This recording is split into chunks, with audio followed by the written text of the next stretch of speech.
하나님 말씀은 요한복음 10장 1절부터 5절까지입니다. 하나님 말씀은 요한복음 10장 1절부터 5절까지의 말씀, 신약성경 163페이지입니다. 신약성경 163페이지 요한복음 10장 1절부터 5절까지의 말씀 찾으셨으면 제가 봉독하겠습니다. 내가 진실로 진실로 너희에게 이르노니 문을 통하여 양의 우리에 들어가지 아니하고 다른 데로 넘어가는 자는 절도며 강도요 문으로 들어가는 이는 양의 목자라. 문지기는 그를 위하여 문을 열고 양은 그의 음성을 듣나니 그가 자기 양의 이름을 각각 불러 인도하여 내느니라. 자기 양을 다 내놓은 후에 앞서가면 양들이 그의 음성을 아는 고로 따라오되 타인의 음성은 알지 못하는 고로 타인을 따르지 아니하고 도리어 도망하느니라. 아멘. 이 시간은 산상수훈 49번째 강의가 되었습니다. 참 목자와 거짓 목자, 참된 양과 거짓 양이라는 제목으로 하나님 말씀 증거하도록 하겠습니다. 참 목자와 거짓 목자, 참된 양과 거짓 양. 산상수훈이 거의 이제 막바지에 다다랐습니다. 이제 몇 주 아니면 한 석 주 정도면 이제 이번 주까지 포함해서 석 주 정도면 산상수훈이 이제 끝나게 될 겁니다. 이 산상수훈의 이 뒷부분에서 굉장히 많이 강조되고 있는 부분이 무엇이냐면 거짓 선지자에 관한 경고입니다. 46강에서 거짓된 선지자를 경계해야 될 것에 관해서 예수님께서 말씀하셨고 47강과 48강에서는 우리의 위선된 경건 행위와 구원의 확신에 대해서 강론하였습니다. 우리가 구원의 확신을 갖고 있는데 그것이 참된 것인지 위선인지 이 부분이 문제입니다. 우리가 신앙생활을 하는 데 있어서 참된 목자를 만나는 것도 굉장히 중요하지만 우리가 이 말씀에 대해서 우리가 어떻게 반응하느냐도 굉장히 중요한 문제인 것 또한 사실입니다. 우리가 위선적인 삶, 그러니까 성경이 가르치는 가장 예수님이 공생의 기간 동안에 가장 많이 지적하시고 혐오하셨던 것 중에 하나는 위선입니다. 그러니까 이 위선이라는 부분에 관해서 헬라어로 얘기하자면 히포크리테스라고 해서 이게 그 연극하는 행위인데 이 연극하는 행위가 뭐냐면 자기 자신의 일관성이 없음을 일관성이 있는 것처럼 자꾸 가리는 겁니다. 근데 그렇게 해서 득되는 게 사실은 아무것도 없어요. 그렇게 하면서 점점 자기 인생이 파괴되어지고 그리고 주변도 파괴되어집니다. 우리가 다윗이 우리아의 밧세바를 범한 이후에 기도했던 그 기도 내용처럼 정직한 영을 달라고 우리가 하나님께 구해야 될 필요성이 있습니다. 우리는 정직해야만 합니다. 하나님 앞에서 내가 어떤 존재이고 그런 내가 지금 얼마나 비참한 존재인지를 인정하는 것, 사실 그 인정하는 것에서 모든 발전이 시작되어집니다. 아마도 이 산상수훈에서 가장 핵심적인 부분은 이 부분일 것 같습니다. 거짓 선지자를 조심하라, 거짓된 선지자에 관한 가르침, 그리고 위선에서 떠나라. 이것이 사실은 가장 많이 강조되어지는 부분입니다. 이 두 가지 부분, 거짓 선지자에 대한 경고와 그리고 우리의 위선에 관한 문제, 이 두 가지를 동시에 다 얘기하는, 이걸 종합적으로 얘기할 수 있는 본문이 오늘 본문 요한복음 10장 1절부터 5절까지의 말씀입니다. 이제 우리는 오늘 본문을 통해서 먼저 참 목자와 거짓 목자를 어떻게 구별할 것인가에 관한 부분을 살펴보게 될 것이고, 그리고 뒤에서는 참된 양과 거짓된 양을 어떻게 우리가 분별할 수 있을 것인가에 관한 문제를 살펴보도록 하겠습니다. 먼저 1절과 2절 말씀은 거짓된 목자와 참된 목자의 핵심적인 특징이 무엇인지를 다음과 같이 알려주고 있습니다. 1절과 2절 말씀 제가 읽겠습니다. 내가 진실로 진실로 너희에게 이르노니 문을 통하여 양의 우리에 들어가지 아니하고 다른 데로 넘어가는 자는 절도며 강도요 문으로 들어가는 이는 양의 목자라. 우리가 이 본문에서 가장 먼저 우리의 관심을 가지고 보아야 될 부분이 뭐냐면 예수님께서 진실로 진실로 내가 내게 이르노니 라고 하는 얘기입니다. 이게 이제 헬라어로 하게 되면 아멘 아멘 레고 소이라고 되어 있는데, 근데 이 표현이 가져다주는 무게감이 있습니다. 이 표현은 사실은 구약의 언어를 헬라어로 바꾼 표현이기도 하거든요. 근데 이 구약에서 특히 이제 랍비들이 주로 많이 사용하는 표현이기도 합니다. 랍비들이 자기의 권위를 보다 더 상위 권위를 둬서 얘기하면서 이거 강조하는 거예요. 이 전통적인 가르침이다. 그리고 권위 있는 가르침이다라고 하는 얘기죠. 예를 들어서 내가 랍비, 우리의 조상, 우리의 선배 중에 최고의 권위를 가지는 아키바 같은 사람, 그런 랍비 아키바의 권위로 내가 너에게 말하노니. 그 얘기는 무슨 얘기죠? 이 가르침이 얼마나 중요한 것인가, 그리고 이 가르침을 얼마나 마음에 새겨야만 하는 것인가에 관해서 얘기할 때 이런 표현을 사용한다는 겁니다. 근데 예수님께서는 근데 어떤 표현을 사용하시냐면 예수님에게는 상위 권위가 없어요. 예수님이 바로 하나님이시기 때문에 예수님 당신 자신의 권위, 당신 자신의 이름을 두고서 말씀하시는 것이죠. 그래서 뭐라고 얘기합니까? 내가 내 이름을 걸고 내 권위로 너에게 말하노니 라고 얘기하는 거예요. 그러니까 이 부분이 얼마나 중요한 표현인지 알 수 있죠. 사실은 복음서에서 아멘 아멘 레고소이라고 하는 이 본문이 나왔을 때는 유난히 강조된 본문이다라고 우리는 생각을 해야만 합니다. 작은 따옴표 붙어 있는 것 같은 거, 그렇죠? 그렇게 해서 또는 볼드체, 작은 따옴표에 볼드체까지 붙어 있는 것 같은 그런 본문을 얘기하기 위해서, 그런 교훈을 얘기하기 위해서 이런 표현을 사용하신다는 거예요. 그러니까 우리가 이런 부분에서 우리가 눈을 치켜뜨고 그리고 귀를 쫑긋하며 이 본문에 집중을 해야 되겠죠. 그 예수님께서 그러면 왜 어떤 말씀을 하시려고 그토록 이 말씀에 그렇게 강조하고 계시는가? 내가 진실로 진실로 나의 이름을 두고 너희에게 권하노니, 너희에게 말하노니 라고 말씀하시는 그 내용이 도대체 무엇인가? 그 절대적 근거, 절대적 그 권위의 근거로 말씀하신 것이 무엇인가? 거짓된 목자는 문을 통하여 양의 우리에 들어가지 아니하고 다른 데로 넘어 들어가는 자라는 것입니다. 그러니까 참된 목자와 거짓된 목자를 구별하는 가장 중요한 시금석이 무엇입니까? 그 사람이 어느 통로로 통해서 들어왔느냐는 겁니다. 그러니까 우리가 이 문제에 관해서 우리는 고민해야만 하는 것이죠. 근데 우리는 이거에 대해서 관심 갖지 않습니다. 중요한 건 그 사람이 나에게 얼마나 달콤한 얘기를 해주고 그 사람이 얼마나 내 가려운길을 잘 긁어주느냐, 또는 나에게 얼마나 내가 듣고 싶은 얘기를 얼마나 잘 해주느냐, 그거에 주로 관심 갖고 있지 않습니까? 그러니까 속는 거예요. 참된 목자와 거짓된 목자를 구별하는 것은 여러분들이 듣고 싶은 얘기를 해주는 사람이냐, 여러분들에게 정말 달콤한 얘기를 해주는 사람이냐에 관한 문제가 아니라 가장 중요한 문제는 문을 통해서 들어온 사람이냐에 관한 문제입니다. 문. 그럼 그 문이 도대체 뭡니까? 그 문. 예수님께서 이 문을 7절에서는 이렇게 얘기합니다. 나는 양의 문이라. 예수님을 통해서 양들에게 접근하는 사람이죠. 예수님을 통하지 않고 울타리를 넘어서 오는 사람, 그런 사람을 참된 목자라고 얘기하면 안 되죠. 근데 이런 부분에 관해서 분명한 얘기를 했음에도 불구하고 그런 거짓된 목자를 따라간다면 그거야말로 그 사람에게 주어진 심판이죠. 그렇지 않습니까? 또 9절 말씀은 이 부분을 더욱 자세하게 설명해 줍니다. 내가 문이니 누구든지 나로 말미암아 들어가면 구원을 얻고 또는 들어가며 나오며 꼴을 얻으리라. 양의 우리에 들어가기 위해 문을 사용하는 사람이란 바로 예수 그리스도를 통해서만 양에게 접근하는 사람입니다. 예수 그리스도를 통해서라고 하는 얘기는 무슨 얘기이겠습니까? 여기는 굉장히 다양한 의미가 내포되어 있는데 그것이 뭐냐면 양들에게 오로지 예수 그리스도만을 증거하는 거죠. 그리고 양들로 하여금 온전히 예수 그리스도만을 향하도록 만드는 것이죠. 이걸 우리는 다른 말로 십자가라고도 얘기합니다. 오로지 그리스도만을 바라보게 하는 것. 여러분 굉장히 우리는 싫어하지 않나요? 오늘날 우리가 좋아하는 설교 중에 하나는 뭐냐면 나를 바라보게 하는 것입니다. 나를 축혀 세워주고 나에 대해서 자존감을 높여주고 나의 기분을 좋게 해주고 나의 감정을 위로해주는 그런 설교, 그런 메시지를 되게 좋아하지 않나요? 그런데 성경이 우리들에게 가르치는 참된 목자의 그 음성은 무엇이냐면 오로지 그리스도만을 바라보고 그리스도 안에서만 삶의 의미를 찾도록 만들어주는 것입니다. 근데 그것이 쉽지가 않습니다. 왜냐하면 그것이 십자가이기 때문에 그렇습니다. 근데 이 가르침, 그리스도를 따라서 가는 것, 그리스도를 향해 가도록 만드는 것은요, 산상수훈의 용어로 바꿔서 얘기한다면 좁은 문, 협착한 길을 통해서 양에게 접근하고 그들을 가르치며 그들을 하여금 좁은 길, 협착한 길로 인도하는 사람이라는 사실입니다. 아무도 좋아하지 않죠. 좋아하지 않습니다. 구약시대 때나 신약시대 때나 이 협착한 길, 그 좁은 문으로 향하도록 만들었을 때의 사람들은 다 분노했습니다. 다 싫어했습니다. 다 혐오했습니다. 그러나 그 길밖에는 딴 길이 없습니다.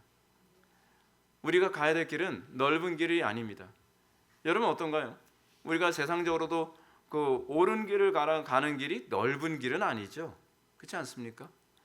넓은 길을 찾을 때는 항상 사기꾼들이 도사리고 있지 않나요? 함정이 항상 도사리고 있습니다.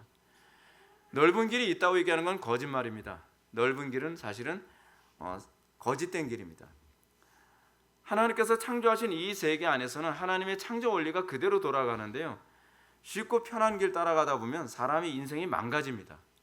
어떤가요? 여러분들 인생, 여러분들의 감정이 원하는 대로 따라가니까 인생이 제대로 갑니까? 여러분들이 원하는 쉬운 길 선택하면서 가니까 어때요? 인생이 제대로 가요? 인생 다 점점 망가지는 겁니다. 하다못해 여러분 간단한 얘기 한번 해봅시다. 양치질 하며 사는 인생이 편합니까? 양치질 안 하면 사는 인생이 편합니까? 양치질 안 하면 주변 사람들 냄새나고 힘들다고 얘기하더라도 난 편하거든요. 근데 그게 당장은 편하고 쉬운 게 같지만 그것 때문에 엄청난 대가를 치르죠. 치아를 뽑아야 되고 또 치료를 해야 되고 돈은 돈대로 들고, 우리의 육신의 본성이 원하는 원리대로 살아가면 어떻게 보면 편하고 좋아 보일 수도 있습니다. 근데 그것이 인생을 망치는 길이라니까요. 내 감정에 충실하게 살아가면 내 인생을 망치는 것이고, 내 편리에 충실하게 살아가면 인생을 망치는 겁니다. 성경이 가르치는 길은 좁은 길, 협착한 길입니다. 그런데 그 좁은 길, 협착한 길이 우리를 살리는 길입니다. 그래서 그거에 귀를 기울일 줄 아는 사람이 복 있는 귀라고 얘기하고 있죠. 악한 자의 귀에 자꾸 귀를 기울이고 내가 원하는 얘기 해주는 사람 따라가는 사람들이, 그 사람들이 사기꾼이라니까요. 여러분들, 우리가 사기꾼에게 사기당하는 이유가 어디에 따릅니까? 사기꾼들은 그렇게 얘기합니다. 저 사람이 뭘 원하는지 알면 얼마든지 사기칠 수 있다고요. 이 사기꾼들은 저 사람이 뭘 원하는지 알면 사기를 쳐서 성공하지 않는 법이 없대요. 이 땅을 살아가면서 그리스도인들의 삶이 어때야 됩니까? 우리는 내가 뭘 원하는가가 아니라 무엇이 옳은가를 따라가며 살아가는 겁니다. 성경이 무엇을 가르치며 살라고 요구하는가? 불편하죠? 힘들죠? 그리고 여러분들의 인생이 이제껏 그렇게 살아왔다고 한다면 그 인생의 라이프 스타일을 바꾼다는 것이 굉장히 힘들죠. 근데 그것이 여러분들의 살 길이라니까요. 우리가 벼랑을 향해서 계속 달려가고 있는 그 자동차 핸들을 꺾으면 차가 뒤집어질 수도 있습니다. 근데 그 길을 계속 가게 되면 죽음입니다.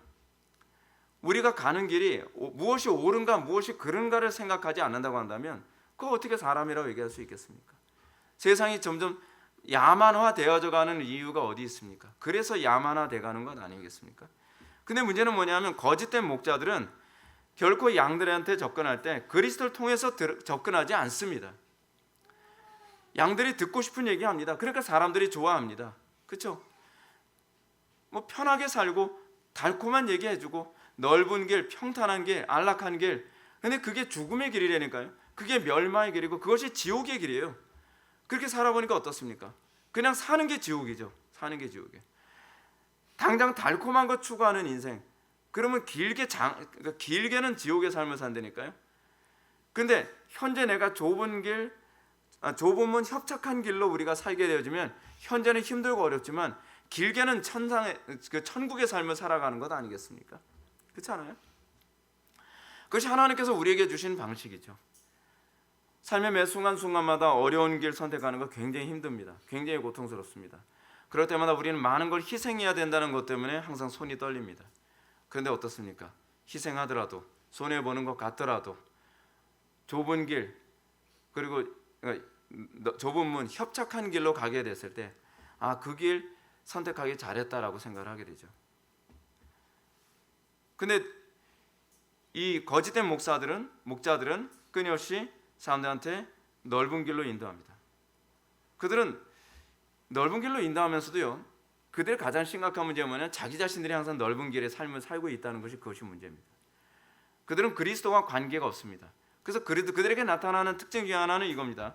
무거운 짐을 묶어 사람의 어깨에 지우되 자기는 이것을 한 손가락도 움직이려 하지 아니하나니. 이들은 자기 자신은 십자가의 삶을 살지 않으면서 자기는 율법을 지키지도 않으면서 다른 사람들한테 또 율법을 지키라고 얘기하는 사람들이기도 합니다. 한편으로는 넓은 길로 사람들을 인도하는 사람이기도 하지만 또 한편으로는 좁은 길로 인도하는 것 같은데 자기는 그 좁은 길을 가지 않으려 하는 사람이죠. 이게 이제 거짓된 목자의 두 가지 방식입니다. 십자가의 좁은 문을 알지도 못할 뿐만 아니라 양들에게도 십자가의 좁은 문을 제시하지도 않습니다. 십자가의 좁은 문을 제시할 줄도 모릅니다. 왜냐하면 그 길을 가봤어야지 그 길을 가는 법을 알죠. 그렇지 않습니까? 좁은 문, 협착한 길은요, 가본 사람만 가는 길을 제시할 수가 있습니다. 가보지 않은 사람은 이론적으로는 얘기할 수 있을지 모르지만 그 길을 어떻게 통과할 수 있는지, 어떻게 그 바느끼 같은 좁은 문을 통과할 수 있는지에 관해서는 전혀 아는 바가 없습니다. 그렇지 않습니까? 마치 그런 거 아닙니까? 어떻게 해야 성공하며, 어떻게 해야 행복한 가정을 이루고, 어떻게 해야 복된 인생을 사느냐, 이론적으로는 제시해 줄 수 있어요. 그렇죠? 근데 디테일을 얘기를 못 해줘요. 디테일을요. 왜냐하면 우리가 올바른 길을 가다 보면 거기에는 항상 많은 문제점이 도사리고 있고, 많은 어려움이 도사리고 있고, 예상치 못했던 많은 도전이 자기에게 오게 되는 것을 경험하게 됩니다. 그래서 사람들이 묻죠. 목사님, 이럴 때는 어떻게 해야 되나요? 그럼 원래 이런 상황에서는 이런 일이 벌어집니다. 저도 이런 부분을 경험해 봤습니다. 그럴 땐 이렇게 하면 이 문제를 넘어설 수 있습니다. 그건 아닌가요? 그런 거죠. 근데 그 길을 넘어서지 못한 사람들은 그냥 피상적으로 얘기합니다. 그냥 믿음으로 가세요. 그 믿음으로 간다는 게 뭔가요, 도대체? 문제는 뭐냐면 양들에게 옳은 길로 인도하기 위해서는 그가 이미 그 길을 걸어본 사람이어야 된다는 얘기입니다. 그러니까 참된 목자를 구별하는 중요한 시금석이 그거 아니겠습니까? 먼저 그 길을 걸어본 사람, 먼저 그 길을 걸어본 사람이 양들을 바른 길로 인도할 수 있다는 것입니다. 근데 양들이 원하는 길은 항상 어떤 길입니까? 넓고 평탄하고 안락한 길입니다. 그렇지 않습니까? 여러분들이 원하는 인생, 그런 인생 아닙니까? 여러분들이 행복한 인생 살고 싶어하는 것 아닙니까? 여러분들이 꿈꾸는 천국은 도대체 어떤 천국입니까? 일 안 하고 그냥 배 두드리면서 안락하게 살아가는 그런 유토피아 같은 걸 여러분들이 꿈꾸는 것이 아닙니까? 그 사람의 타락한 본성의 특징이 그겁니다. 거기에 맞춰서 얘기하자면 사람들이 환호하고 좋아하죠. 근데 여러분, 그런 천국은 존재하지 않습니다. 그건 지옥입니다. 그렇지 않습니까? 내가 일을 안 하면 그러면 누가 일을 합니까? 그렇지 않습니까? 여러분, 우리가 상식적으로 생각해야만 합니다. 일을 하지 않아도 살 수 있는 천국이 있다? 그럼 일을 하지 않는 내 대신에 누군가는 일을 해야 되는 곳입니다. 그렇잖아요. 내가 게으르게 살아도 천국이 될 수 있는 곳이라고 한다면 그것은 그냥 게으르게 살아도 되는 것이 아니라 무엇인가 누군가에게는 부지런하게 희생을 하는 사람이 있어야 된다는 얘기입니다. 성경이 가르치는 천국과 지옥은 그런 개념이 아닙니다. 천국의 개념이 어떤 개념이에요?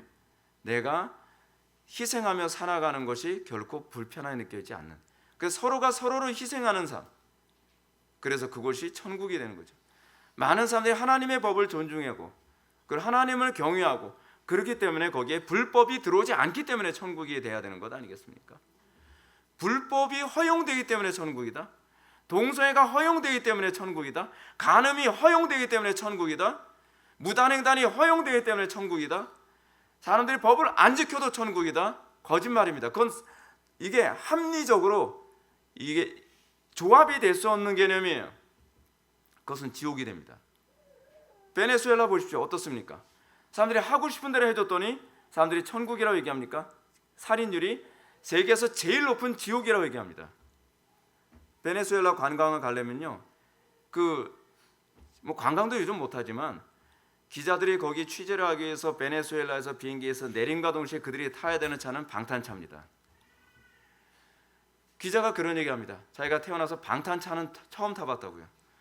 유리가 이렇게 두꺼운지 몰랐고 차체가 이렇게 두꺼운지 몰랐다는 거예요. 천국입니까? 내 멋대로 살면 천국 되는 겁니까? 이게 굉장히 이기적인 얘기죠. 나 혼자는 천국이 될지 모르겠지만 누군가는 지옥을 만들어야지 천국이 된다는 얘기거든요. 근데 그 지옥을 만드는 그 사람이 나를 지옥을 만들지 않겠느냐는 거예요. 착각하는 거죠. 그런 천국은 존재하지 않습니다. 그건 모순투성입니다.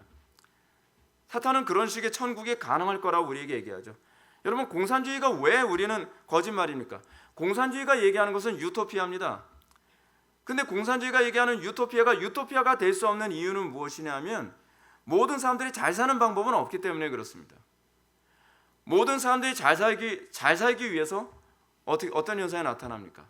누군가는 그 잘 살기 위해서 내 것을 손해를 봐야 되는 거예요. 손해를 보는 사람은 지옥이죠. 처음에는 어떻게 얘기합니까? 가진 사람들 거 뺏으면 된다. 근데 가진 사람 걸 뺏고 나서 가진 사람 거 다 뺏고 나면 그러면 누굴 거 뺏어야 됩니까? 뺏은 사람들 거를 또 다시 뺏어야죠. 그러니까 나중에는 유토피아가 아니라 지상 지옥이 돼버리죠. 시간이 지나면서 지상 지옥이 되잖아요. 유토피아 그런 건 없습니다. 자기 희생하지 않고 자기의 욕망대로 살아가면서 유토피아가 된다? 그런 세계는 존재하지 않습니다. 그런 세계는요. 근데 문제는 뭐냐면 거짓 목자의 특징이 무엇입니까? 거짓 목자는 그런 유토피아가 가능할 거라고 사람들을 계속 속입니다. 근데 신기하게 잘 먹혀 들어가요. 그 말도 안 되는 얘기가 잘 먹혀 들어가요. 그래서 세상이 점점 지옥이 돼갑니다. 요즘에 천국이 돼야 될 교회가 되면 지옥이 돼가는 경우가 얼마나 많습니까? 교회들마다 서로 멱살 잡고 싸웁니다. 서로가 자기 이기심을 채워주지 않는다고 난립니다. 왜 내 편리를 채워주지 않느냐고 난립니다. 내 편리를 채워줘야 천국이라고 생각하지 마십시오. 천국이란 서로가 서로를 희생하는 곳에서 천국이 되는 것이지, 나는 희생하지 않고 교회 안에서 뭔가 희생을 내가 받아야만, 내가 대접을 받아야만 천국일 것이다. 그랬더니 교회들이 지옥이 되잖아요. 오늘날 교회들이 천국이 되지 않고 있는 이유가 뭐냐면 그런 식의 유토피아 사고방식 때문에 그렇습니다. 여러분들 가정이 지옥되는 이유가 어디 있습니까? 우리가 가정의 달을 맞이했는데 오늘날 가정이 지옥이 되고 있는 이유가 뭐냐면 서로가 서로의 편리를 채워달라고 하는 이기심 때문에 그런 것 아닙니까? 사람들은 결혼해서 그런 얘기합니다. 내가 너하고 살면서 이렇게 불행할 줄 몰랐어. 아니요, 그 문제가 아니에요. 그 문제가 아니에요. 가정을 이루는 건 우리가 어떻게 서로에게 천국이 돼줄 것인가에 관한 문제지, 어떻게 저 사람이 나에게 천국이 돼줄 것인가에 관한 문제가 아니라니까요. 접근부터가 잘못된 거예요. 접근부터가. 결혼해서 서로가 서로에게 나에게 천국이 돼달라고 얘기를 하는 거예요. 그래서 서로가 서로에게 지옥을 만들고 있어요. 그러면서 우리는 지옥 같아서 같이 못 살겠다라고 얘기합니다. 성경이 가르치는 개념은 그 개념이 아니에요.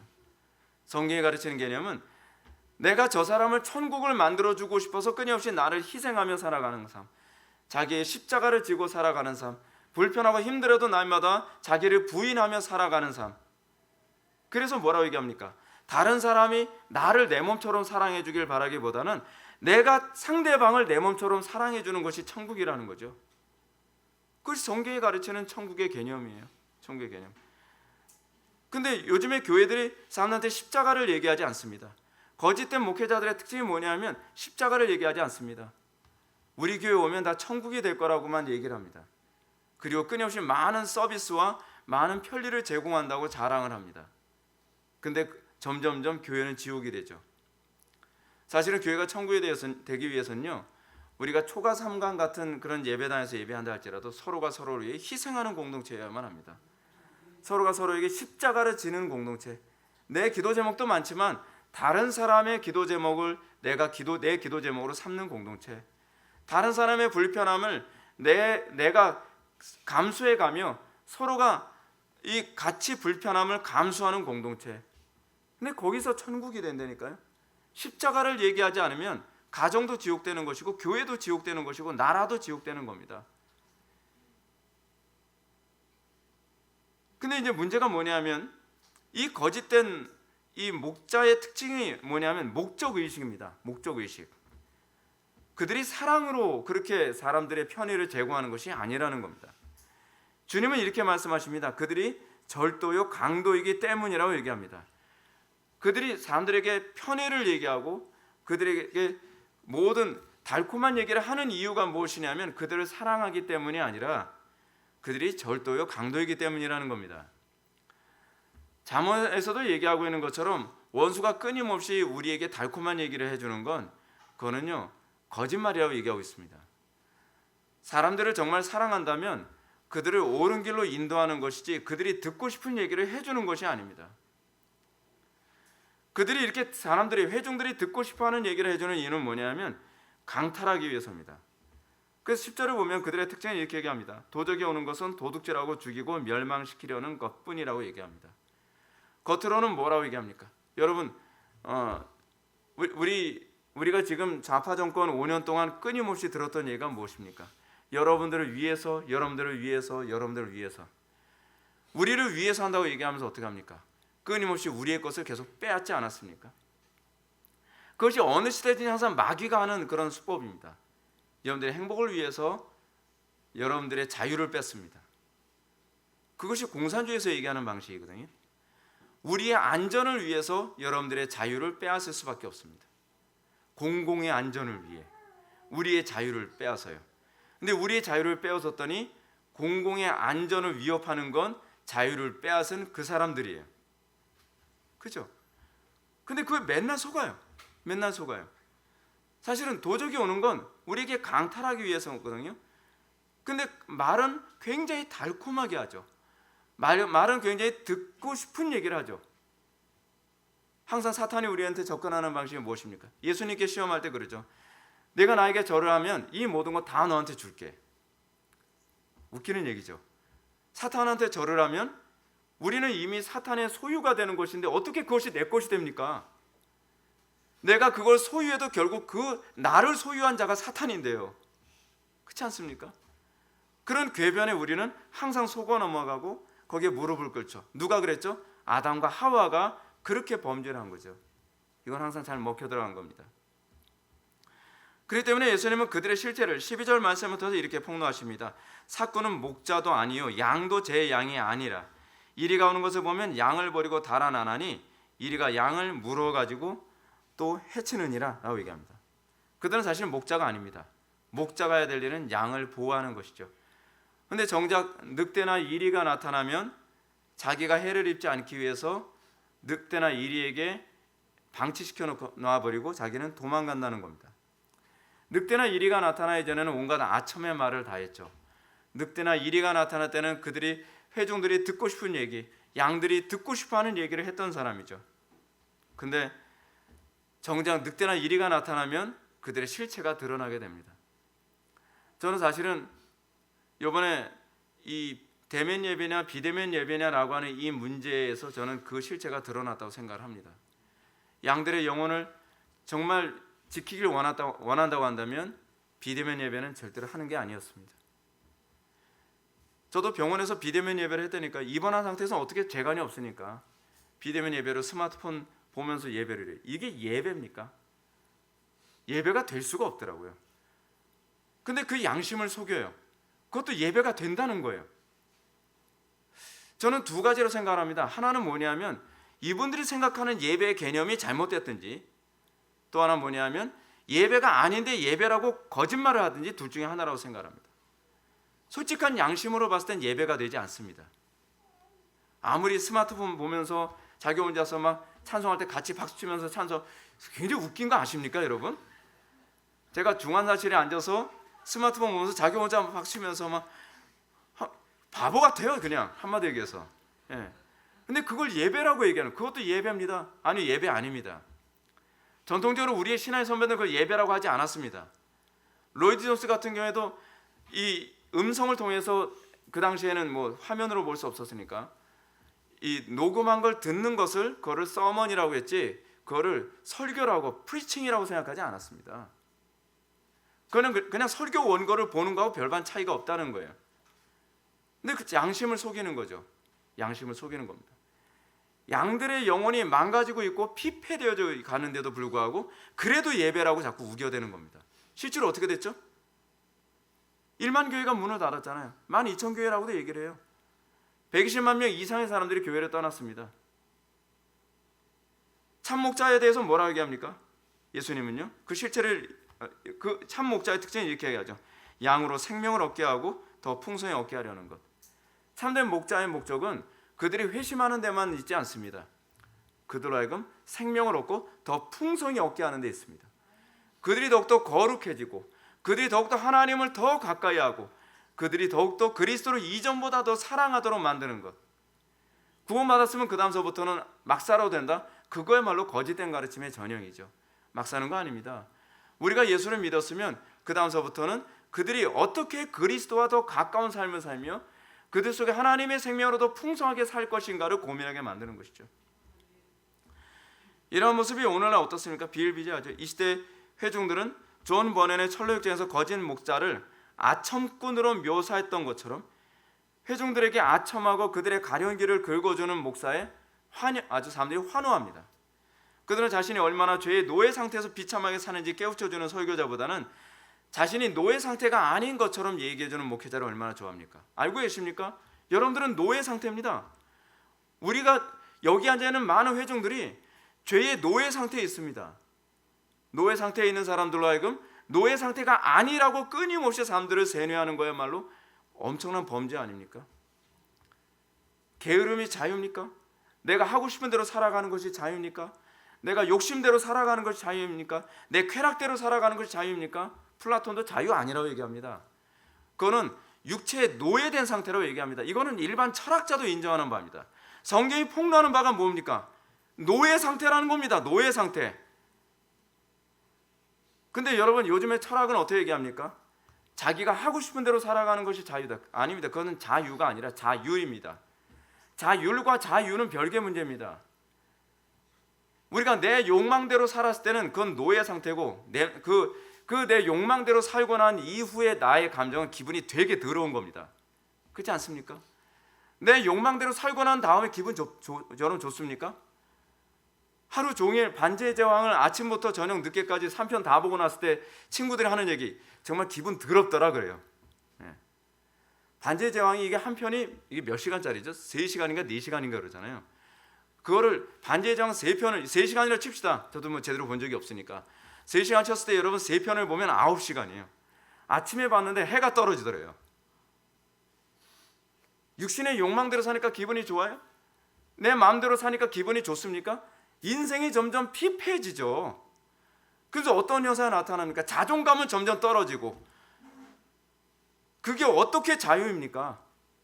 자유란 내 자신이 컨트롤 될 때 자유입니다. 내가 옳지 않은 대로 살지 않고 내가 옳은 대로 살 수 있는 것이 자유 아닙니까? 근데 거짓된 목자의 특징이 무엇입니까? 옳지 않은 대로 살고 있는데 그것을 자유라고 얘기합니다.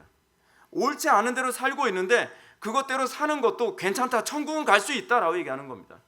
생명을 얻게 하는 겁니까? 생명으로부터 더 멀어지게 만드는 거죠. 생명을 더 가까이 하게 만드는 것이 그것이 참된 목자죠. 근데 문제는 뭐예요? 그걸 다른 사람들이 듣기 싫어한다는 거죠.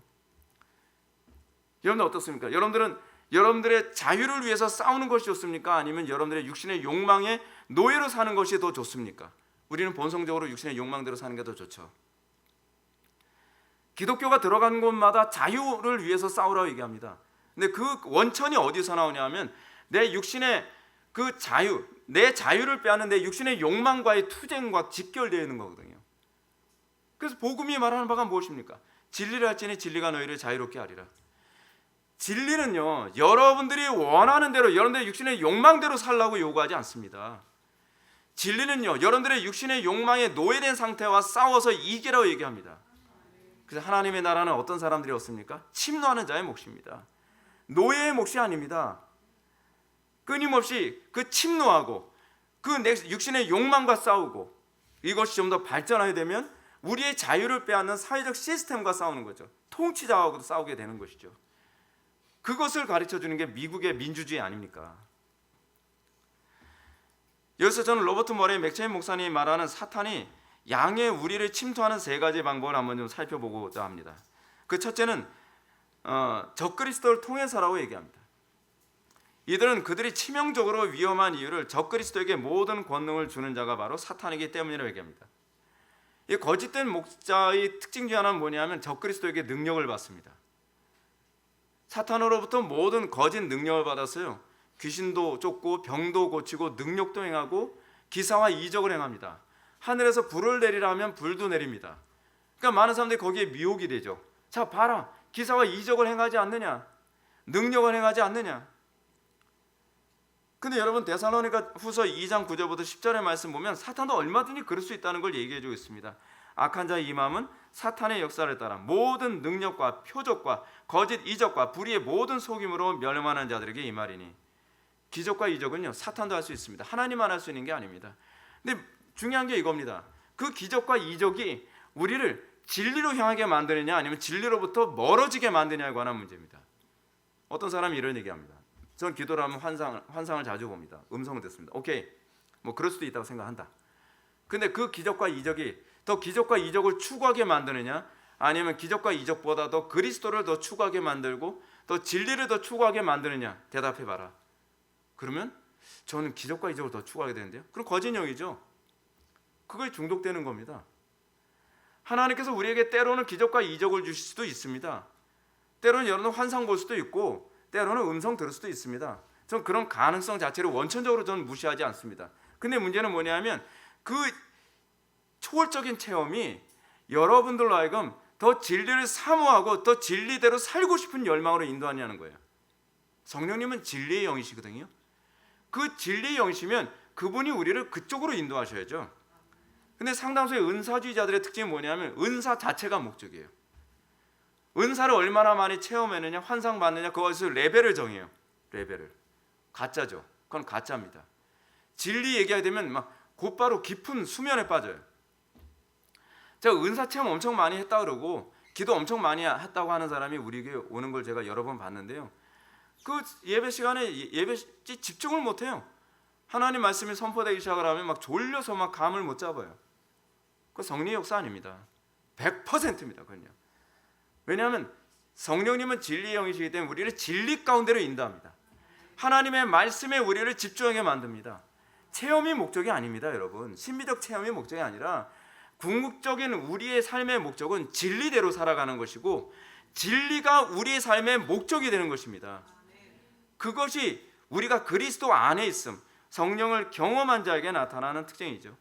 아무리 교세가 급성장했고 뭐 기사와 이적이 일어나고 뭐 안전배가 일어나고 뭐 어떤 기사와 이적이 일어났다 하더라도 그것에 미혹돼서는 안 됩니다. 그것이 우리로 하여금 더 그리스도를 사모하게 만들고 진리를 사모하게 만드느냐, 그거에 관심 가져야죠. 두 번째로 맥체인 목사님은 사탄이 세상을 통해서 양의 무리 속에 침투해 들어온다고 얘기합니다. 어떻게? 세상을 통해서요. 세상을 통해서 그 교회 가운데 들어오게 되는 방식을 두 가지로 얘기합니다. 첫째는 세상으로 하여금 험상궂은 얼굴로, 이게 핍박이죠. 또 하나 뭐냐면 세상으로 하여금 미소의 방식으로 우리를 미혹하죠. 달콤함, 세상의 편리함, 세상의 안락함. 요즘에 한국 교회가 이 두 가지에 다 취약하다는 것 저는 이번에 이 팬데믹 상황에서 아주 적나라하게 봤습니다. 핍박 걷지도 않은 핍박 앞에 예배를 쉽게 포기하는 모습, 그냥 자진납세해 버려요. 예배를요. 이게 세상이 들어오는 방식이라니까요. 세상이 그런 방식으로 들어와요. 여러분, 우리가 이거 핍박이라고 얘기하는데 다른 나라와 비교해 보세요. 이건 핍박도 아닙니다. 다른 나라는요, 뭐 중국이다, 또 중동 지역이다, 뭐다, 사람을 죽일 정도로 그렇게 살벌합니다. 근데 그 정도도 아니잖아요. 벌금 무는 건 무서워서 하나님께 예배 안 하겠다? 그걸 어떻게 신앙이라고 얘기할 수 있겠어요? 사람들 그렇게 얘기합니다. 감염이 무서워서, 감염이 무서워서. 여러분, 예배의 궁극적 목적이 뭐냐면 죽으면 죽으리라요. 그게 우리의 신앙의 태도예요. 우리가 예배하다가 죽는다면 그것이 오히려 영광 아닐까요? 물론 목회자로서는 굉장히 치명적일 수 있어요. 제가 솔직히 말씀드릴게요. 목회자 입장에서는요, 전염병에 감염될 때, 확산될 때 저는 예배 안 하는 게 저한테는 유리합니다. 저한테 훨씬 안전해요. 왜냐하면 그 원망이 저한테 다 오거든요. 회중들은 어떤지 아십니까? 자기한테 피해가 안 오면 내가 잘해서 그렇다고 생각하고요. 자기한테 조금 피해가 오면 다 목사 탓입니다. 이게 회중들의 심리예요. 이게 군중 심리의 특징이거든요. 저 잘 알아요. 목회를 제가 어디 1, 2년 했습니까? 그럼에도 불구하고 항상 위험한 쪽을 선택하는 이유가 뭐냐면 그것이 하나님께서 기뻐하실 거라고 생각하기 때문에 그럽니다. 그리고 또 하나 뭐냐면 그 위험을 감수하지 않으면 세상이 교회에 침투해 들어와요. 불경건이 침투해 들어와요. 예배를 안 해도 된다고 하는 사고방식이 들어와요. 이유와 명분이 분명하면 이럴 때는 예배를 안 해도 되는구나 라고 하는 이런 습관이 교회 안에 들어와요. 그걸 어떻게 고치겠어요? 오히려 이런 기회 때에 이런 상황에도 하나님을 예배하는 것이다 라고 하는 것을 가르칠 수 있는 교육의 기회로 삼아야 되는 것이 목회자의 임무라고 저는 생각을 합니다. 또 하나, 세상이 교회 안에 들어오는 방식이 무엇입니까? 우리 교회에서는 그렇게 안 하지만 세상 사람들이 다 편리하게 하기 위해서 찬송가다, 성경이다, 뭐다 다 PPT로 다 해요. 다 편리함. 그 빔 프로젝트로 온갖 교회 안에 전자 시스템 다 들어와서 편리함, 안락함 모든 걸 다 디지털화 해버리는 거죠. 그렇게 하면서 교회의 세상이 자꾸 이렇게 침투해 들어오는 거죠. 교회가 가는 방식은요, 편리함의 방식이 아니라 항상 옳음의 방식입니다. 성경이 뭐라고 얘기하는가? 이것이 진리인가 아닌가에 의해서 우리는 불편해도 진리면 불편한 쪽을 선택하는 겁니다. 근데 자꾸 세속적인 방법, 교회 안에 온갖 이상한 프로그램들 자꾸 받아들여서 자꾸 교회 안에 세상이 들어와요. 그래서 나중에 어떻게? 교회가 세상화돼 버리죠. 이제는 그 멀티버스 시대가 된다고 하니까 이제 멀티버스인지 뭐 스쿨버스인지까지도 계속 들어오는 거예요, 막 교회 안에. 멀티버스가 들어와서 어떻게 합니까? 이제는 교회도 세상의 트렌드를 따라간다. 아니요. 여러분들 잘 기억하셔야만 합니다. 세상의 트렌드에 가장 빠르게 반응하는 것이 뭔지 아십니까? 음악입니다. 그 다음엔 가장 첫 번째는 철학이고요. 철학이 음악을 바꾸고요. 그 다음에 미술을 바꾸고, 그리고 가장 마지막에 가장 보수적인 것이 교회입니다. 교회가 가장 보수적이기 때문에 세상을 이게 타락하지 않도록 막는 역할을 하는 것이 교회인데, 신학인데, 문제는 뭐냐면 세상 트렌드가 딱 튀어나오자마자 맨 가장 보수적이어야 될 교회가 세상의 방법에 가장 민첩하게 움직이게 되면 세상은요 굉장히 빠른 속도로 그냥 타락해 버립니다. 교회가 제동장치라니까요. 신학이 제동장치예요. 근데 신학이 오히려 거기에 탄력을 주고 있어요. 여기 속으면 안 됩니다. 마지막으로 맥체인 목사님이 사탄의 양의 무리에 침투하는 방법을 거짓 교사들을 통해서라고 가르치고 있습니다. 오늘 본문 가르침과 직접적으로 연결된 부분이죠. 그들의 특징을 맥체인 목사님은 사탄의 일꾼이며 의의 일꾼으로 가장하는 자들이라고 얘기합니다. 오히려 양들로 하여금 인터넷으로부터 보호해줘야 되고, 양들로 하여금 메타버스 시대에서 어떻게든지 보호해줘야 되고, 어린 영혼들, 초중고등학교 아이들, 이런 아이들을 세속의 이 음란함과 더러움과 이 죄악과 이 세속적 철학으로부터 보호해줘야 될 목회자가 오히려 강단에서 오히려 그런 거를 계속 심어주는 거예요. 계속 심어주는 거예요. 메타버스, 그리고 제가 이름만 대면 다 아는 그런 목사님 같은 경우는 성경 가지고서 키에르케고르의 철학을 사람들한테 심어주는 거예요. 키에르케고르라고는 얘기 안 하죠. 근데 거기도 용어에다 그렇게 심어서 사람들을 설득하고 가르치는 거죠. 오늘날 강단 설교가 상당 사람들이 철학을 심어주는 일종의 도구로 사용되고 있습니다. 성령님이라고 얘기하는데 그 성령님은 가마력을 거기다 내포시킵니다. 이미 성령님이라고 하는 이름 자체는 기호에 불과합니다. 의미가 없어요. 거기에 그 의미의 다른 의미, 다른 것을 내포시켜서 사람들로 하여금 난 성령님 믿는다고 하는데 사실은 감동을 믿고 있는 것이고, 나는 그리스도를 믿고 있다고 생각하는데 사실은 정반합의 합을 믿고 있는 그런 철학이 그런 식으로 들어오는 거예요. 제가 이 부분에 대해서는 자세하게 설명 안 하겠습니다. 시간이 없으니까. 문제는 무엇입니까? 목회자가 해야 되는 것, 참된 목자가 해야 되는 것은 세속의 물결로부터 성도들을 지켜내는 것입니다. 양들이 그런 것에 대해서 잘못 가지 않도록 끊임없이 경고 나팔을 부는 일을 하는 것입니다. 파수꾼 역할을 하는 겁니다. 잠 못 자가면서 늑대나 이리가 들어오지 못하도록 그것을 막는 역할을 하는 것입니다. 근데 늑대나 이리가 오도록 문을 열어준다면 그거는 거짓 목자죠. 이런 거짓 목자의 출현은 무엇보다 그 거짓 목자를 좋아하고 환호하는 사람들에게 더 문제가 있다는 건 알고 계십니까? 마치 경제 원리와 같죠. 수요가 있으니까 공급이 있는 겁니다. 요즘 왜 거짓된 목자들이 그렇게 우후죽순처럼 나옵니까? 왜냐하면 수요가 많거든요. 수요가 많아요. 제대로 된 목회를 하려고 하는 사람들은 점점 없어요. 왜냐하면 수요가 없어요. 수요가. 저도 제가 아는 목사님들 중에서 정말 괜찮은 목사님들 제법 있거든요. 우리 노회의 목사님들 몇 분만 보더라도 정말 괜찮은 분들이 있어요. 근데 그분들 교회는 안 가요, 사람들이. 왜요? 사람들이 그만큼 약삭 빠른 거예요. 3절부터 5절 말씀을 봅시다. 문지기는 그를 위하여 문을 열고 양은 그의 음성을 듣나니 그가 자기 양의 이름을 각각 불러 인도하여 내느니라. 자기 양을 대한 내놓은 후에 앞서가면 그들이 그의 음성을 아는 고로 따라오되 타인의 음성을 알지 못하는 고로 타인을 따르지 아니하고 도리어 도망하느니라. 그래서 우리 주님은 놀랍게도 많은 사람들이 거짓 목자에게 미혹된 이유를 주님의 양이 아니기 때문이라고 합니다. 예전에 우리 교회에 와서 설교하셨던 그 노 회장님 기억하시죠? 정말 존경스러운 분입니다. 근데 사람들이 안 갑니다. 왜냐하면 사람들 취향을 못 맞춰요. 바르게 말씀을 증거하고 바르게 목회하려고 그렇게 성실하게 목회를 해도 사람들은 별로 좋아하지 않습니다. 이것이 문제입니다. 왜요? 사람들은 목자의 음성을 듣는데 관심이 없어요. 오늘 본문 보면 주님은 참된 주님의 양은 목자의 음성을 알아듣는다고 얘기합니다. 양은 그의 음성을 듣나니 라고 얘기하는 거죠. 여러분들이 교회를 선택하거나 여러분들이 목자를 선택하는 부분에 목자 선택하는 건 굉장히 중요한 문제입니다. 정말 중요한 문제입니다. 근데 그 목자가 용의 목소리를 내는 것이냐 소위 목자의 목소리냐를 구별하지 못한다고 한다면 여러분들이 따라다니는 것은 여러분들의 가령귀를 긁어줄 수 있는 사람을 따라다니는 것밖에 할 것이 없습니다. 오늘날 왜 많은 사람들이 가나안 성도가 되고 있는지 아십니까? 가나안이 뭐죠? 안나가 교인이잖아요. 안나가를 뒤집어서 이 교회 저 교회 떠돌아다녀요. 이 교회 저 교회 떠돌아다녀요. 왜 떠돌아다니느냐? 내 가령귀를 긁어줄 목자를 찾아다니는 거예요. 이제 그것을 한몫하는 것이 유튜브죠. 유튜브 들어보니까 이 사람이 내 가령귀를 긁어주네. 근데 여기서 여러분들 목자의 음성을 듣는 이 문제는요, 지적 타당성을 의미하는 것이 아닙니다.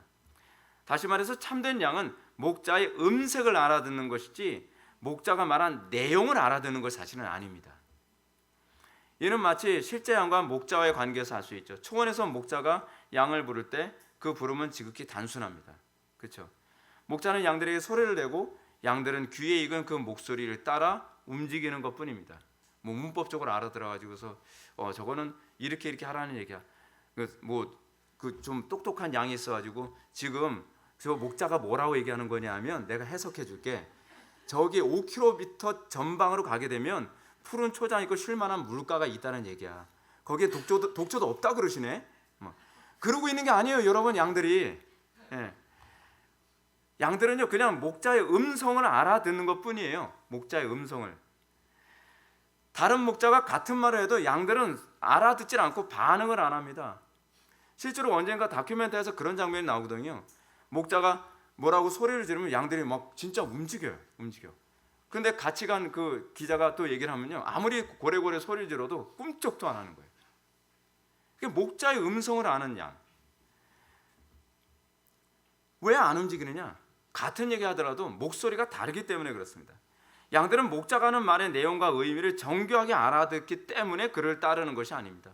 예수님 말씀 다 알아듣습니까? 예수님 말씀 얼마나 어렵습니까? 그렇지 않아요? 근데 예수님 말씀을 못 알아들어도 제자들은 따라다녀요. 그 오병이의 기적이 일어나고 난 다음에 요한복음 6장에서 많은 사람들이 예수님의 말씀을 듣고서 이 말씀이 어렵다 떠나죠. 근데 제자들은 안 떠나요. 왜 안 떠나죠? 이해해서가 아니에요. 잘 이해 못해요. 맨날 이해 못해가지고 쿠사리 듣잖아요. 예수님한테. 야, 내가 언제까지 설명해 주니? 또 예수님이 구체적으로 얘기하니까 이제야 알아듣겠나이다. 과거에는 주님께서 비유로만 말씀하시더니 이제는 알아듣겠나이다. 어휴, 그러시겠죠. 알아듣는 건요, 지적인 문제 이전의 문제라니까요. 지적인 문제 중요합니다. 근데 지적인 문제 이전의 문제라는 거예요. 4절에서 우리 주님은 참된 양의 특징을 이렇게 얘기합니다. 자기 양을 다 내어놓은 후에 다 내어놨어요. 울타리 밖으로 내어놨단 말이에요. 양들이 그 음성을 아는 거로 따라오되, 그들은 목자의 음성을 알기 때문에 목자가 앞서가면 양들은 아무리 불편하고 험하더라도 그냥 가는 거예요. 그냥 힘들어도 가고 아골골짜리도 가고 가는데 풀 없어도 그냥 가고 그런 거예요. 그래서 양과 목자의 관계 아주 흥미롭죠. 목자가 뒤에서 모는 것이 아닙니다. 목자가 뒤에서 오 가는 것이 아니라 자기가 먼저 그 길을 가는 거예요. 이 목자와 양의 관계예요. 자기가 먼저 가고 그 다음에 양들이 따라오는 겁니다. 양들 먼저 몰고 난 다음에 늑대나 일이 나타나면 그 다음에 도망가는 게 아니에요. 양 몇 마리에 먹히고 나면 야, 안 되겠다, 야, 저 늑대가 일이 많다, 후퇴. 그게 아니에요. 자기가 먼저 가요. 자기가 먼저 가면 그 어려움을 당하죠. 늑대나 이리가 나타나면 그 늑대나 이리를 물리쳐 가면서 양들을 이끌어 가는 겁니다. 이게 양과 목자의 관계예요. 타당성 문제가 아니에요. 단지 그들이 목자의 음성을 본능적으로 알기 때문입니다. 양들은 단지 목자에 대한 믿음의 근거에서 어떤 환경에도 아랑곳하지 않고 뒤따르는 것입니다. 14절과 15절은 이 개념을 더욱더 선명하게 얘기해 줍니다. 주님은 내가 양을 알고 양도 나를 아는 것 같이 아버지께서 나를 아시고 내가 아버지를 아는 것 같다라고 말씀하고 있습니다. 우리 주님은 주님과 양들과의 관계가 서로 아는 관계라고 얘기합니다. 마치 아들과 아버지가 아는 관계인 것처럼 양들과 주님과의 관계, 목자와의 관계는 아는 관계입니다. 목자의 음성을 아는 것은 어렴풋하게 아는 관계가 아닙니다. 여러 가지 환난과 유혹과 어려움이 와도 그것에 대한 확실한 믿음이 있기 때문에 확실한 분별력, 이것이 분별력이거든요. 그래서 이 분별력의 문제는 지성의 문제가 아닙니다. 아무리 가르쳐도 분별을 못하는 사람은 또 분별을 못합니다. 사회적으로 일어나는 수많은 이슈들에 관해서 철학적인 이슈, 문화적인 이슈, 사회적인 이슈, 아무리 제가 이 정치인 이슈를 제가 신학적으로, 정치학적으로, 철학적으로 다 설명해줘도 그때는 사람들이 알아듣는 것 같은데 또 다른 유혹이 오면 또 넘어갑니다. 왜요? 목자의 음성을 못 알아듣기 때문에 그래요. 지적인 문제가 아니라는 거예요. 이 분별의 문제가. 이런 개념은 광야에서 이스라엘 백성들이 구름 기둥과 불 기둥을 따라가던 모습과 일치합니다. 이스라엘 백성들을 애굽에서 이끌어낸 후에 홍해 바다를 건너고요. 그 다음에 광야 길을 걷게 하십니다. 하나님께서요. 목자장이신 예수 그리스도 예표하는 것이 바로 구름 기둥과 불 기둥 아닙니까? 근데 이스라엘 백성들이 어떻습니까? 구름 기둥과 불 기둥이 물 없는 곳을 인도해도 그냥 따라갑니다. 그리고 이 적들의 공격이 있는 곳으로 또 갈 때도 있어요. 그래도 그냥 갑니다. 전쟁 치르라면 전쟁 치르고, 그리고 아골골짝 같은 데 가라 그러면 그냥 갑니다. 그냥 논리적으로 따지지 않습니다. 구름 기둥과 불 기둥이 인도하면 그냥 가는 겁니다. 근데 그게 믿음입니다. 믿음이란 타당성의 문제가 아니라 신뢰의 문제입니다. 타당성의 문제를 따지게 되면 믿을 수가 없습니다. 왜냐하면 거짓이 너무 많기 때문에 그래요. 그리고 진리의 특징이 뭐냐면 끝까지 따라가 보지 않고선 그것이 진리인지 아닌지를 알 재간이 없을 때가 굉장히 많아요. 우리가 주님을 끝까지 따라갈 때 비로소 그래서 주님께서 나를 여기로 인도하셨구나라고 할 때가 많지 않습니까? 그리고 중요한 게 뭐예요? 그 안에서 하나님께서 그래서 이게 참된 양과 거짓 양을 구별하기 위해 어떤 존재를 집어넣으십니까? 불평과 불만으로 가득한 이 다른 족속들을 그 안에 집어넣기도 하십니다. 이게 이스라엘 백성들이 광야에서 그런 다른 족속들을 만나게 하시잖아요. 그렇기 때문에 바울은 이렇게 얘기합니다. 그러나 그들의 다수를 하나님이 기뻐하지 아니하셨으므로 그들이 광야에서 멸망을 받았느니라. 히브리서 기자는 또 얘기합니다. 또 하나님이 40년 동안에 누구에게 노하셨느냐? 범죄하여 그 시체가 광야에서 엎드린 자에게가 아니냐라고 얘기합니다. 하나님께서는 그 속에 가짜와 진짜를 구별하게 하기 위해서 하나님께서는 미혹자를 집어넣기도 하십니다.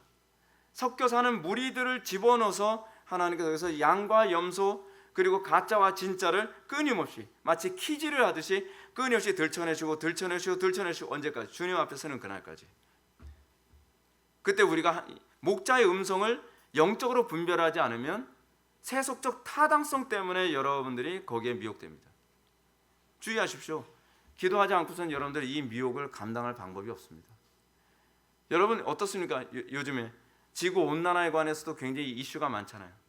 그 믿을만한 것 같기도 하고 믿지 못할 것 같기도 하고, 누구 말 들어보면 지구가 계속 더 뜨거워지고 있어서 지구가 점점 달궈지고 있다고 하는데, 또 다른 어떤 매스컴 말 들어보면 점점 지구가 식고 있대요. 도대체 누구 말을 들어야 됩니까? 다 뭐라요? 다 데이터 가지고 얘기하고 있어요. 다 수치 가지고 얘기하고 있어요. 똑같은 통계 가지고서도 다르게 해석하는 것이 사람입니다. 그럼 우린 누구 의지해야 돼요? 어떻게 하지 우리가 속지 않겠습니까? 주님만 믿어야 돼요. 주님만. 듣는 거 보는 거로요. 여러분 마술하는 사람들 보니까 진짜 눈 떠 있는데 그 보는 앞에서 막 하트로 막 스페이스로 바꾸고요. 이게 요즘 우리가 사는 시대입니다. 근데 안 속을 수 있다고요? 그런 사람들이 제일 잘 속아요, 여러분. 조심하셔야 돼요. 우린 여기서 좀 더 심도 있게 살펴봐야 될 부분이 있습니다. 그것은 거짓 목자를 따르는 사람들의 특징입니다. 예수님은 틀림없이 참된 양은 타인의 음성을 알지 못하는 거로 타인을 따르지 아니하고 도리어 도망한다고 말씀하셨습니다. 이것은 참된 양들에게 반드시 나타나는 현상이죠. 참된 양이라면 아무리 친절하게 얘기하고 아무리 부드럽게 얘기하고 아무리 지적으로 얘기한다 할지라도 거짓 목자에겐 반응하지 않습니다. 우리 주님은 도리어 도망할 거라고 얘기합니다. 참된 양의 반응이 겁니다. 도망할 겁니다. 근데 요즘에 우리나라 보게 되면 어떻습니까? 이상한 목회자가 이상한 발언을 해도, 말도 안 되는 상식 이하의 발언을 해도 그 목회자를 따라갑니다. 따라가요. 입에서 차마 언급할 수 없는 그런 음란 패설을 얘기해도 그래도 그 목자를 따라갑니다. 그 사람 참된 양이 아니라서 그래요. 참된 양이 아니라서요.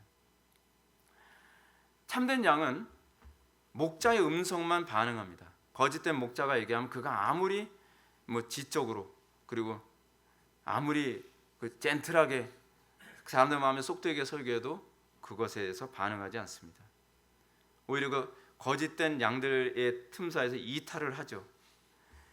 이런 거짓된 양들은 비록 세상적으로 볼 때 성품이 좋고 온순하며 신사적이며 도덕적일 수 있습니다. 그러나 그들은 놀랍게도 참된 목자의 음성을 분별하지 못합니다. 양들의 문제가 이겁니다. 도덕적인데, 그 지적인데, 그리고 굉장히 그 사람이 합리적인데, 그럼에도 불구하고 참된 목자의 음성에 반응을 안 합니다. 여러분들이 참된 양이냐 거짓된 양이냐에 관한 부분을 분별하는 중요한 시금석은 얼마나 지적이냐 얼마나 합리적이냐에 관한 문제가 아닙니다. 얼마나 도덕적이냐에 관한 문제도 아닙니다.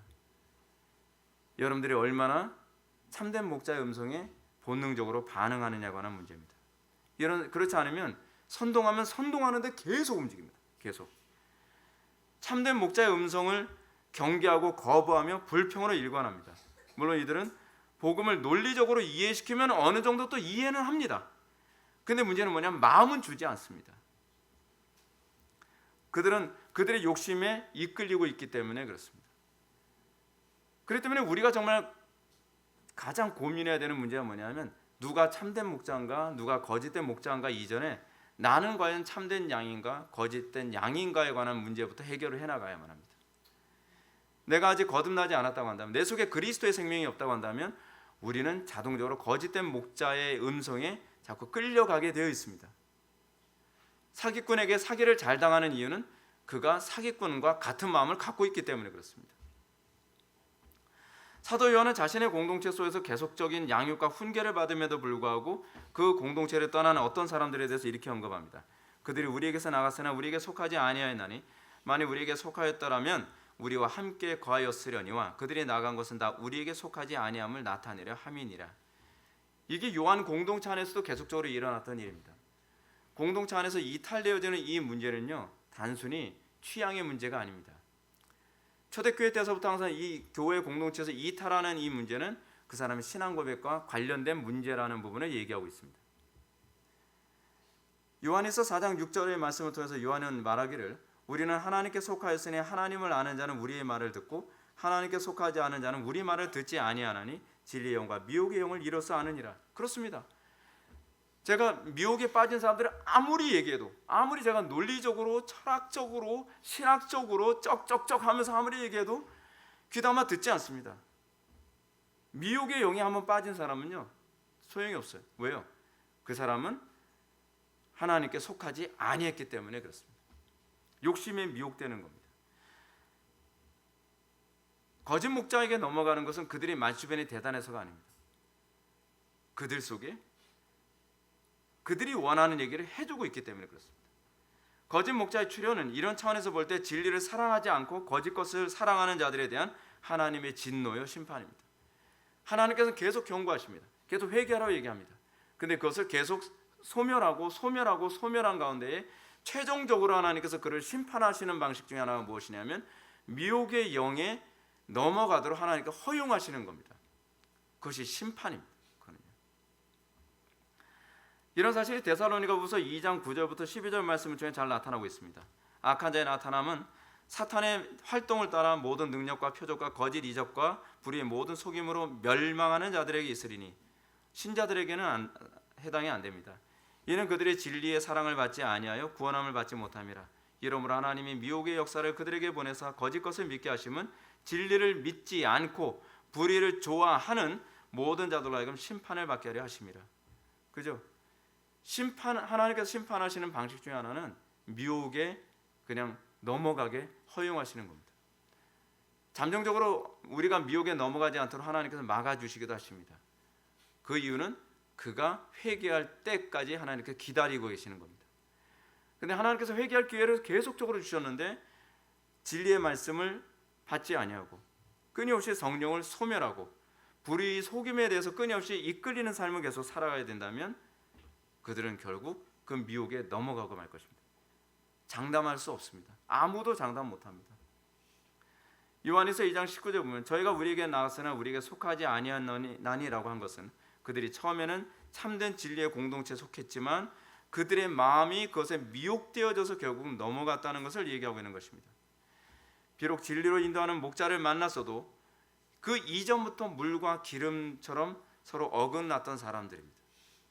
예전부터 사실은 미혹되기 이전부터 그 진리에 자기가 동화되지 않았던 사람입니다. 우리가 미혹에 넘어가지 않는 이유는 뭐냐면 진리를 더 사랑하기 때문입니다. 진리를 사랑하지 않으면 내가 더 사랑하는 미혹에 넘어갈 수밖에 없습니다. 그렇기 때문에 그들이 미혹당한 이유를 바울이 뭐라고 얘기합니까? 진리를 믿지 않고 불의를 좋아하는 사람들이라는 겁니다. 그들이 미혹으로 넘어감을 통해서 그들이 불의를 더 좋아했음이 판명되고 입증되어지는 것입니다. 반면에 참된 양들은 비록 몰라서 거짓된 목자에게 인도를 받았다 할지라도 거짓된 양들처럼 결코 그 공동체에 적응할 수 없습니다. 참된 양들의 특징이 이겁니다. 거짓된 목자의 그 울타리 안에 있어도 동화가 되질 않습니다. 괴로워서 견딜 수가 없습니다. 의로운 롯의 심령이 괴로웠다라고 얘기하는 것처럼 거짓된 목자의 밑에서 신앙생활하는 사람은 동화되지 않습니다. 저는 과거에 천주교에서 신앙생활하는 어떤 성도를 본 적이 있었는데요. 동화되지가 않더라고요. 자기 시집이 다 천주교를 믿고 남편이 천주교를 믿기 때문에 어쩔 수 없이 천주교를 다니고 있는데 저한테 하소연하는 게 그거예요. 저는 왜 동화가 안 되죠? 저는 그냥 여기에 적응을 하는데 적응이 안 돼요. 당연하죠. 본질이 달라졌기 때문에 그렇습니다. 본질이. 여러분들 우리 시간이 가면서 점점 불경건의 동화가 되어져 가는 거 굉장히 무서운 일입니다. 우리 속에 하나님의 생명이 들어가면 불경건의 동화가 안 됩니다. 점점 괴로워집니다. 점점 괴로워져. 그것이 정상입니다. 사랑하는 성도 여러분, 거짓된 목자를 조심하십시오. 그러나 더 조심해야 될 것은 여러분들의 거짓된 심령을 조심하십시오. 거짓된 목자보다는 오히려 우리 속에 있는 죄에 대한 욕구와 하나님께 대한 불신입니다. 거짓된 목자는 단지 그러한 부패의 마음이 요구하는 음성과 일치하는 가르침을 전한 것뿐입니다. 그리고 그것에 의해서 자석처럼 반응하는 것은 우리일 뿐입니다.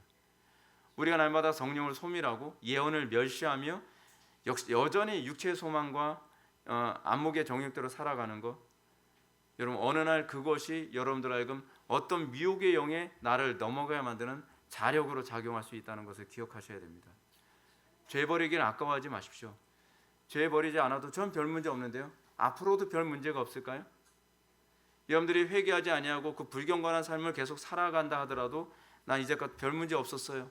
나는 수많은 미혹이 있었는데 난 그거에 별로 동화되지 않았어요. 앞으로도 그럴까요? 여러분들 각자에게 최적화된 미혹이 존재한다니까요. 우리가 하나님을 더 사랑하지 않으면, 우리가 진리의 사랑을 받고 우리가 진리를 끊임없이 추구하지 않는다고 한다면 아무도 장담을 할 수 없습니다. 이 시대는 미혹의 시대입니다. 제임스 패커 같은 박사도 정말 20세기 최고의 청교도 신학자라고 얘기했던 사람도 그 사람도 넘어갔습니다. 빌리 그레함도 배도했습니다. 우리가 진리의 사랑 안에 거하지 않는다고 한다면 아무도 장담할 수 없습니다.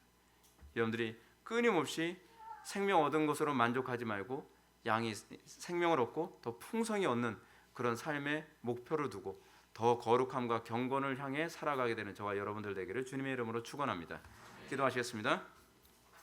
사랑이 많으신 하나님 아버지, 미혹이 가득한 이 시대에 우리가 정말 주님을 더 사랑하게 하여 주시고 아무리 세상에 미혹이 있을지라도 우리가 하나님의 말씀만을 따라가는 거룩한 백성 될 수 있도록 은혜 베풀어 주옵소서. 진리를 사랑하는 것만이 유일한 보호인 줄 믿습니다. 우리가 그 안에서 살게 하여 주옵소서. 예수님의 거룩하신 이름으로 기도올옵나이다. 아멘.